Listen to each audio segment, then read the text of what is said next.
ஒரு கட்சி தன்னுடைய பெரும்பான்மையை நிரூபிக்க வேண்டியது ஆளுநர்கிட்ட இல்ல, சட்டப்பேரவையில தான். இதுதான் வழக்கமா இதுவரை உள்ள நடைமுறை.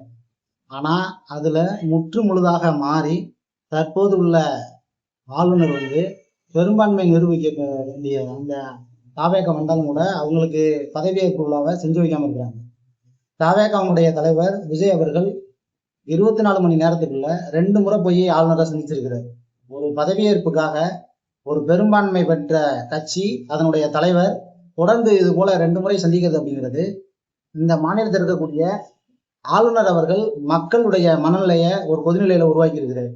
கண்டிப்பாக இது தமிழ்நாட்டு மக்கள் இதை விரும்பவே மாட்டாங்க. ஆளுநர் அப்படிங்கிற பதவி மத்திய அரசு கொண்டு வந்த பதவியா இருந்தாலும் ஆளுநர் அவருக்கு கொடுக்க வேண்டிய ஊதியம் எல்லாம் தமிழ்நாட்டு மக்களுடைய வரிப்பணத்துல இருந்து தான் கொடுக்குறாங்க. தமிழ்நாட்டு மக்களுடைய வரிப்பணத்துல இருந்து ஊதியம் பெறக்கூடிய ஆளுநர் அதற்கு முழுமையாக வேலை செய்யாம ஒன்றிய அரசுக்கு வேலை செய்வது என்பது பெரிய வருத்தத்தை தமிழ்நாட்டு மக்களுக்கு ஏற்படுத்தியிருக்கு.